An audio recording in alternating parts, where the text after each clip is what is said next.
Usted hoy en El Gato no podemos evitar preguntarle acerca de determinados temas de actualidad. Por ejemplo, se está celebrando el juicio por el caso Faisán.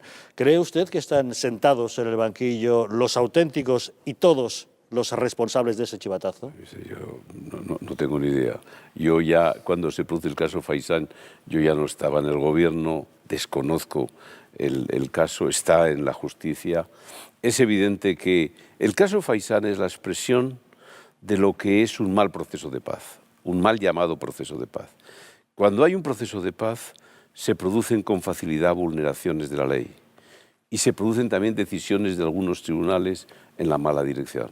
El problema es el proceso de paz, un proceso de negociación encubierta y puede producir, yo no lo sé, son los jueces los que tienen que determinar, pero la lógica es que produzca saltos, incumplimientos flagrantes de la legalidad. Sin duda, uno de los hechos más graves es cuando un policía puede simplemente dar un chivatazo para defender a un terrorista. Usted desde Bruselas lo verá muy lejos, pero aquí en España se habla constantemente de los papeles de Bárcenas. ¿Qué credibilidad le da usted a esas acusaciones que se han vertido acerca de sobresueldos y ese tipo de cosas? Bueno, habló el presidente del gobierno, habló el presidente Aznar, han hablado los secretarios generales y evidentemente es un tema que está en manos de los tribunales. Y siguiendo con la actualidad, ¿qué le parece la deriva secesionista que se está viviendo en Cataluña? ¿Vamos a una balcanización?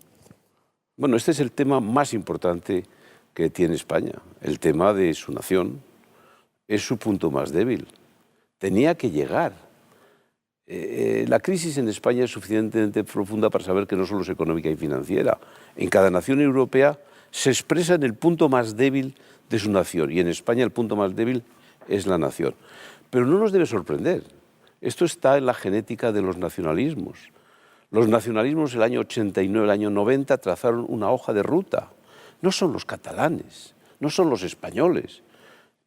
La causa es la naturaleza de los nacionalismos, que ya definieron, después de recién aprobados los estatutos, que Cataluña primero y el País Vasco después tenían que seguir la senda de la autodeterminación. Y se han erigido en un movimiento, a veces la vanguardia está en el País Vasco y a veces en Cataluña. Durante muchos años ha sido ETA la vanguardia del movimiento. Luego lo fue Ibarretxe con su plan. Ahora es el gobierno de Cataluña. Es el mismo movimiento. Es simplemente la expresión de una hoja de ruta que tenía que llegar a esta situación. No, insisto, no hay nada simplemente más que prepararse al peor de los escenarios, porque se van a atrever a seguir avanzando en un proceso que tiene necesariamente que ir un poco más allá de lo que llegó Ibarretxe con su plan hace unos cuantos años. Tienen que superar la realidad, pero eso no es porque están enfadados con los españoles o porque el gobierno de Madrid ha sido regular o menos bueno. Está en la genética del movimiento nacionalista. Es lo lógico. Le veo pesimista. ¿Está usted convencido que se van a atrever a llevar el asunto hasta el peor de los escenarios que podemos imaginar? Ya vivimos otro frente, otro movimiento. Fue a raíz del acuerdo del PNV y de ETA en Estella, y ese movimiento al final se hizo vanguardia, y por eso Ibarretxe hizo lo que hizo. No es la primera vez, ahora tiene otra modalidad, pero es el mismo movimiento. Lo mismo en el País Vasco que en Cataluña. Responde al movimiento nacionalista. Entonces lo que yo siempre digo es que hay que trabajar sobre el peor de los escenarios. Y si se asume con tranquilidad, con seguridad, con serenidad, buscando lo mejor del País Vasco, lo mejor de Cataluña, pero desde la ley y desde la Constitución, sin tratar de buscar encajes imposibles, porque no se puede encajar un nacionalismo que tiene su vocación en no estar nunca encajado, pues se ganará la batalla, pero sin perder la serenidad, desde la fortaleza, desde la firmeza, desde la ley, desde la Constitución, desde la confianza en el País Vasco, desde la confianza en Cataluña, desde el amor a España y desde la confianza en la nación. Pero sin esperar milagros. Que nadie crea que esto tiene un encaje político en un diálogo y en una negociación, cambiando no sé qué encaje de la Constitución. Nosotros fundamentalmente tenemos que hacer frente a un reto, a un desafío del movimiento nacionalista. Y eso es lo que fundamentalmente tenemos que tener muy claro. Menudo escenario del que nos podemos encontrar. Bueno, hemos tenido hace unos años en España un reto parecido. Este es distinto, como siempre más difícil. El último siempre es lo más difícil. Pero lo que hace falta es tener la cabeza clara, las ideas claras. Tendríamos que unirnos claramente una mayoría de españoles. Porque si no, corremos el riesgo de ver una España rota, fracturada. Bueno, ese es el punto más débil que tiene la democracia española desde el 77. Y tenemos que reconocer que desde el año 77 esta democracia no ha sido capaz de atajar los fenómenos nacionalistas. Eso es así. No han cambiado. Siguen sus hojas de ruta. Las trazaron en el año 89 y 90, en el Parlamento catalán y en el Parlamento vasco, defendiendo 10 años después de la autonomía el derecho de autodeterminación para Cataluña primero y meses después para el País Vasco después.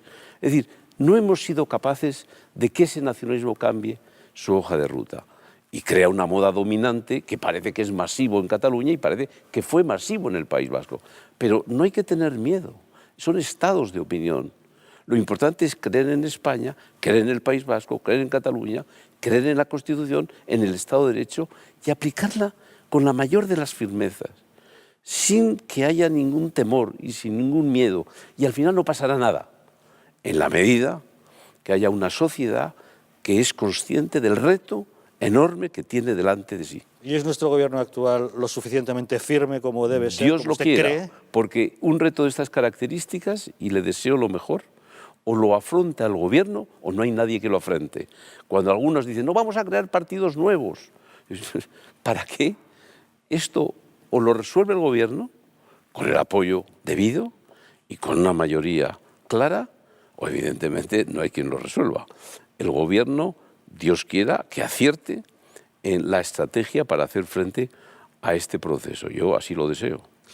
Nos deja usted muchas y muy interesantes reflexiones. Volviendo para acabar al principio de nuestra conversación, esa iniciativa legislativa popular, uno de nosotros, si cualquier persona que nos esté viendo en este momento está interesada en sumar su apoyo, en prestar su firma a esa iniciativa, ¿qué debe hacer? Bueno, nosotros vamos a hacer un esfuerzo en la última semana para pasar de 1 millón de firmas a 1,5 millones de firmas. Y yo creo que vamos a hacer durante 7 días un esfuerzo. Hay una página web y yo les pido a todos los españoles que crean en la vida, que crean que algo tenemos que cambiar, que hemos estado ya demasiado cómodos, lo hemos relativizado todo, la nación, pero también, lo más importante, incluso el derecho a la vida, hago yo mea culpa de lo que algunos no hicimos cuando estuvimos en el gobierno, pero es evidente que hay que saber regenerar y rectificar. Y yo creo que hay que empezar, y es un buen instrumento esa regeneración, por algo tan importante como decir, por encima de todo, la dignidad de la persona, el derecho a vivir, y no la comodidad, y no el egoísmo. Y eso me parece que es un buen camino para una democracia que necesita una gran regeneración. Don Jaime Mayor Oreja, eurodiputado y amigo del Gato al Agua. Muchas gracias. Muchas gracias, Javier.